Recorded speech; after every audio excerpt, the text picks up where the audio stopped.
सागर नूर की में है, नूर का छलका जाम, मदीना तुझे सलाम, मदीना तुझे सलाम। सुभान अल्लाह बोलें कि साहिल रहमती पर नहीं होगा, साहिल रहमती पर नहीं होगा कहीं भी तृष्णा काम, मदीना तुझे सलाम, मदीना तुझे सलाम। मोहब्बत के साथ बोलिए सुभान अल्लाह जी। रोज कयामत का वो सूरज हमको क्या झुलसाएगा, अरे खुद ही डूबा जाएगा, खुद ही डूबा जाएगा। शाफ ये महशर के दामन में, शाफ ये महशर के दामन में करेंगे हम आराम, मदीना तुझे सलाम, मदीना तुझे सलाम। তাই আমার আল্লাহ রাব্বুল আলামিন বলে বান্দা শোনো, জেনে রাখো দুনিয়ার বুকে থাকতে হলে আল্লাহকে ভয় করো, মুখে বলিও না, ভয় করার মতন করো। ওয়ালা তামুতুন্না, ততক্ষণ পর্যন্ত মরো না, ইল্লা ওয়া আনতুম মুসলিমুন, যতক্ষণ পর্যন্ত পূর্ণ মুসলমান না হবে। যদি মুসলমান হয়ে মারো এখানেও লাভবান হবে, ওখানেও কামিয়াবি হবে। কিন্তু মুসলমান হতে গেলে কি করতে হবে? আমার আল্লাহ পাক বলে বান্দা শোনো, ওয়ালা তাহিনু ওয়ালা তাহজানু ওয়া আনতুমুল আলাউনা ইন কুনতুম মুমিনিন। তোমরা চিন্তিত হয়ো না, ঘাবড়িয়ে যেও না, টেনশন করবে না, ওরে তোমরাই হবে জয়ী, তোমাদেরই হবে উচ্চ শির। শর্ত হলো একটা, তোমাদেরকে মুমিন হতে হবে। নবীর মতের সঙ্গে যদি তোমার মত মিলে যায় তাহলে নবীর উম্মত হবে, নবীর মতের সঙ্গে যদি মত না মিলে সব হতে পারো, নবীর উম্মত না হবে। আল্লাহর হুকুম যারা মানলো, রাসূলের ইতায়াত যারা করলো, তারাই প্রকৃত মুমিন মুসলমান হলো। আল্লাহ রাসূলকে বাদ দিয়ে যদি নিজের মন মতন চললো, এখানেও বরবাদ হলো, আখিরাতেও জাহান্নামীর ভাগীদার হলো। তার মানে বুঝতে পারলেন আল্লাহর হুকুম মানতে হবে, রাসূলের ইতায়াত করতে হবে।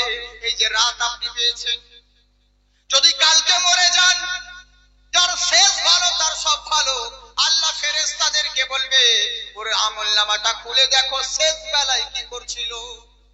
যদি ভালো করেন তাহলে ভালো, কিন্তু রাস্তায় যত অ্যাক্সিডেন্ট হচ্ছে দেখছি, মরছে, কানে হেডফোন চলছে, গান চলছে, এদিকে মাল পরে মরে পড়ে আছে, মরে আছে তবু কানে ইয়ারফোন, যখন ইয়ারফোন খুলে কানে লাগানো যাচ্ছে তিনকা চিকা চলছে। আচ্ছা আপনারাই বলুন তো দেখি ওর ব্যাপারে কি হবে যদি মুসলমান হয়? কি লাভ হলো ভাই? যার শেষ ভালো তার সব ভালো। কিন্তু আপনারাই বলুন যদি ওই অবস্থায় আপনার মরণ হয়ে যায় তাহলে তো বিনা হিসেবে লাল ঘরে যেতে হবে ভাই, বুঝলেন? এই তো হচ্ছে আমাদের অবস্থা, দেশের পরিস্থিতি। মুসলমান সব সহ্য করতে পারে, কিন্তু আসল জিনিস নিজের যেটা মালিক, নিজের ওয়াকাতটাই বুঝলো না। আমি যে মুসলমান, আমাকে যে আমার প্রতি একটা দায়িত্ব আছে, কর্তব্য আছে, আমাদের ওই দিকও নেই। জালসা শুনে তাও রঙ্গমঞ্চের মতন মন হলো, ইচ্ছে হলো, বাস ভক্তি যেই জিনিসটা, সেই জিনিসটাই তো এখন মানুষের নেই, উঠে গিয়েছে। তাহলে আর কি করে হবে বলো? তুমি ইমানদার, তুমি যদি আল্লাহকে জিজ্ঞাসা করো, তোমার দিলকে তুমি প্রশ্ন করলে উত্তর পেয়ে যাবে তুমি কতটা ইমানদার, তুমি কতটা ভালোবেসেছো আল্লাহ রাসূলকে। বলে কেমন করে? বলে তুমি এক সাইডে তোমার দুনিয়ার জিনিসকে রাখো, আর এক সাইডে তোমার ইমানটাকে রাখো। তুমি ভেবে দেখো তো তুমি কাকে বেশি ভালোবাসো। এই যে মাহফিল হলো, বহুত হলো, কত জায়গায় মুসলমানের যে ফাইনাল খেলা হলো বিশ্বকাপে, জায়গায় জায়গায় প্রজেক্টর লাগানো, আর এলসিডি লাগানো, আর এলইডি লাগানো। কাশ মুসলমান যদি একটুকু ওইরকম মহাব্বত যদি নিজের নবীকে করত তাহলে তো কাজ হতো, বুঝেছে? কিন্তু তা তো নয়, শুধু মুখে বলে, মুখে বলার টাইমে খুব আছে নবীকে ভালোবাসি বলেছে, আল্লাহকে মানি, কিন্তু কাজের সময় কেউ নয়। ওকে ভালোবাসা বলে না। ইয়া নবী সালামু আলাইকা, নবী তোমাকে খুবই ভালোবাসি, তোমার জন্য জান দিয়ে দেব, নামাজ পড়ি না তো কি আছে, কিছু মনে করিও না। ইয়া রাসূল সালামু আলাইকা, নবী তোমার জন্য কলজে দিয়ে দিব, তোমাকে খুবই ভালোবাসি। শুধু রোজা রাখতে পারিনি, দাড়িও রাখি নাই, সামনে বড় মনে হয় রাখতে পারবো না, তুমি দুঃখ করিও না। একে ভালোবাসা বলে। আপনি যদি আপনার বউকে বলেন, বিবি রে তোকে খুবই ভালোবাসি, তোর জন্য 1 মিনিট থাকতে পারবো না, আজকের দিন শুধু রাতটা বিছানায় ঘুমো, আমি অন্য মেয়েকে নিয়ে সিনেমা দেখতে যাচ্ছি, বউ ভালোবাসা মেনে নিবে? হ্যাঁ, তাহলে চিন্তা করে দেখুন, মুখে বললে সবাই সব কিছু বলতে পারে, কাজের সময় হয় না। জেনে রাখো, মুসলমান মুখে দাবি করতে পারো, কিন্তু আসলে কি মুসলমান এটা ভেবে দেখলে না। দোকান ছাড়া যেমন দোকানদার হওয়া যায় না, তেমনি ইসলাম ছাড়া কখনো মুসলমান হওয়া যায় না। বুঝতে পারলেন? ইসলাম ছাড়া কখনো মুসলমান হওয়া যায় না। আমরা মুসলমান নামের হয়েছি, কিন্তু ইসলামকেই ভুলে গেছি। আমি বলেছিলাম ভাই, বুঝলেন তো, যে আমরা শুধু নামধারী মুসলমান, চোখে দেখতে পাই না, নাম নজর আলী, ভালো কথা কাউকে বলে না, নাম আদর আলী, যার বাপ কোনোদিন সোনা দেখেনি তার নাম সোনালী, যার রূপের কোনো বাহার নেই তার নাম রূপালী, যার গায়ের গন্ধে পাশে বসে 1 মিনিট কেউ থাকতে পারে না তার নাম আতর আলী, রাত 10টার পরে কুকুরের ভয়ে বেরোই না, নাম তার বাহাদুর আলী। বুঝলেন? এই হচ্ছে ব্যাপার। আজকাল শুধু আমরা ওরকম নামধারী মুসলমান ভাই, মধ্যে মাঝে মুটা খায় আর জুম্মা মিসকল মারতে যায়, একে কি মুসলমান বলে? মুসলমান কারা? আল্লাহর হুকুম যারা মানলো, রাসূলের ইতায়াত যারা করলো, তারাই প্রকৃত মুসলমান হলো। বেধর্মী কি বলছে শোনো, ওম সর্বদং মুহাম্মাদা পধারিত হিরি চর্চ নমস্তুতে, ওম নমো নমোহা। দুনিয়ার বুকে হে বৎসরা, হে শিষ্যরা, তোমরা যদি মনে করো আমি সাকসেসফুল হব, তোমরা যদি মনে করো আমি কামিয়াবি হব, তোমরা যদি মনে করো আমি লাভবান হব, সমাজের বুকে উঁচু বড় হব, উঁচু হয়ে দাঁড়াবো, তাহলে একটাই তোমাদের কাছে রোল মডেল আছে, সেটা কোনো মোল্লা নয়, একজন রাসূলুল্লাহ। তিনাকে যদি মানতে পারো আর তিনার জিন্দেগিকে যদি ফলো করতে পারো, সব জায়গায় তুমি লাভবান হবে। বলে কেমন করে? ওম অন্তিম মহারিষি উচ্চালম পধারিত পূর্বেষ্টমী, ওম নমস্তুতে নমো নমঃ। পৃথিবীর বুকে এমন অন্তিম মহারিষি, উনি জন্মগ্রহণ করবে, উনার ডাকে যদি সাড়া দিতে পারো, অন্তিম মহারিষি উচ্চালম পধারিত পূর্বেষ্টমী, ওম নমস্তুতে। পৃথিবীর বুকে এমন একজন অন্তিম মহারিষি জন্মগ্রহণ করবে, যিনি তোমাদেরকে শান্তির বাণী ডাক দিবে। আমরা যে মসজিদে বলি হাইয়া আলাস সালাহ, হাইয়া আলাল ফালাহ, এসো নামাজের দিকে, এসো কল্যাণের দিকে, শান্তির দিকে, তাই সেই নবী তোমাদেরকে শান্তির বাণী প্রচার করবে, শান্তির জন্য আহ্বান করবে। উনার ডাকে যদি সাড়া দিতে পারো, সব জায়গায় লাভবান হবে। উনার ডাকে যদি সাড়া না দাও, নিজের মন মতন যদি চলো, মনে করবে আমি লাভবান হয়ে গেলাম, কিন্তু সব জায়গায় বরবাদ হবে। ওম হেরি চর্চ নমস্তুতে, এমন দুনিয়ার মহামানব, উনার বেশি বেশি করে চর্চা করো, উনার নামে খরচা করো, তাহলেই দেখবে তুমি তো সেই মহামানবের চর্চা করবে, মহান আল্লাহ তোমার চর্চা দুনিয়ার বুকে বাড়িয়ে দিবে।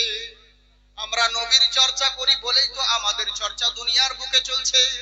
আমরা নবীর শান বাড়াই না, বরং নবীর শান বয়ান করে আমরা নিজেদের শান বাড়িয়ে নিই, তাই তো? আমরা নিজেদের শান বাড়াই।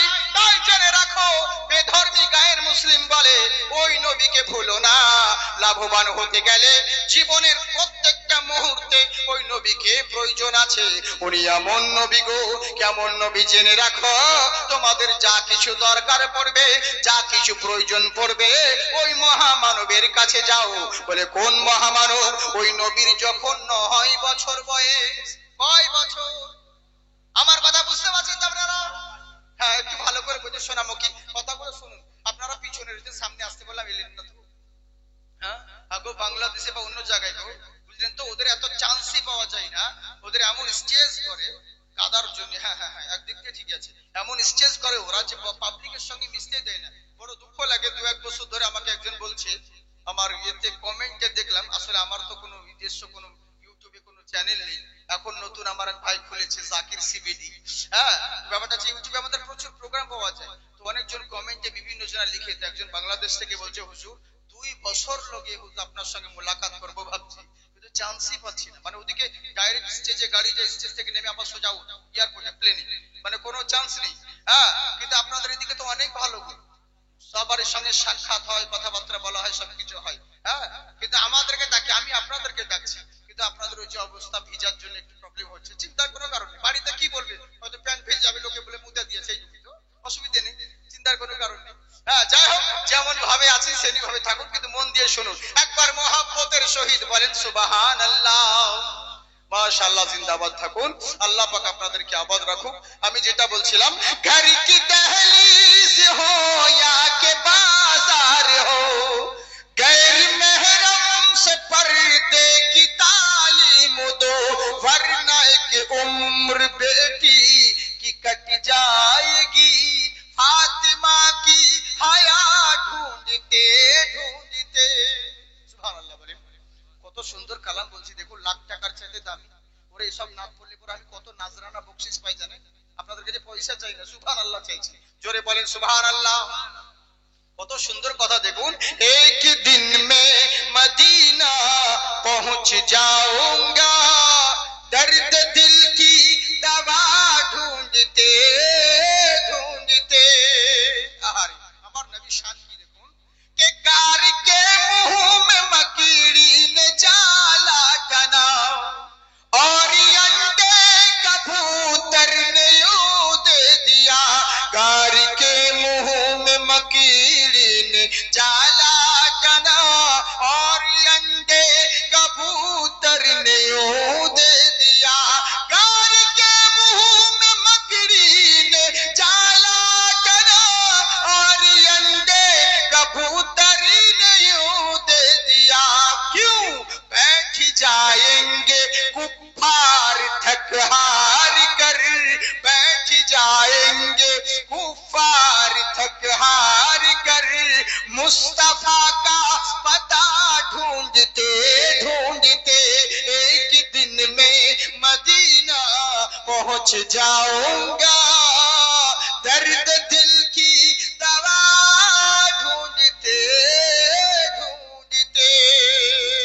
আমার নবীর 9 বছর বয়স, মক্কা নগরে রয়েছে, গোটা মক্কায় তার আরম্ভ হয়ে গেল। কিন্তু এত দিন হয়ে গেল, একদিন 2 দিন কয়েকদিন হয়ে গেছে, কিন্তু মক্কা নগরে পানি বর্ষণ হয় না। পানি कहर আরম্ভ হয়ে গেল, कहर লেগে গেছে, পানি হচ্ছে না, এত চেষ্টা করছে সবাই মিলে, পানি হচ্ছে না। মক্কার যারা বড় বড় সর্দার ছিল, তারা সবাই মিলে যুক্তি করলো, এক কাজ কর, যত সর্দার ছিল বড় বড়রা, তিজারত করনেওয়ালারা, সবাই মিলে এক কাজ করলো, বলে শোন, বলে কি, একটা রক্ত মাখা হাড়ি নিয়ে আই। রক্ত মাখার হাড়ি নিয়ে আসা হলো, বলছে কাবার চত্বরে চা, আর কাবার ওই রক্ততে গিয়ে আমরা হাত রেখে কসম খাবো, এই কাবা ঘরের মালিক, কাবাকে যে তৈরি করেছো, এই কাবা ঘরের মালিক, তুমি যে আমাদেরকে বৃষ্টি দাও, পানি দাও, যদি না দাও তাহলে আমরা দিবা তো দিবা ভালো, আর না দিলে আমরা এখানে সব জান দিয়ে দিই। এই বলে কসম খেলে সবাই মিলে মক্কার চত্বরে এসে হাজির হলো। ওই জায়গাতে নবীর চাচা আবু তালিবও ছিলেন। এবার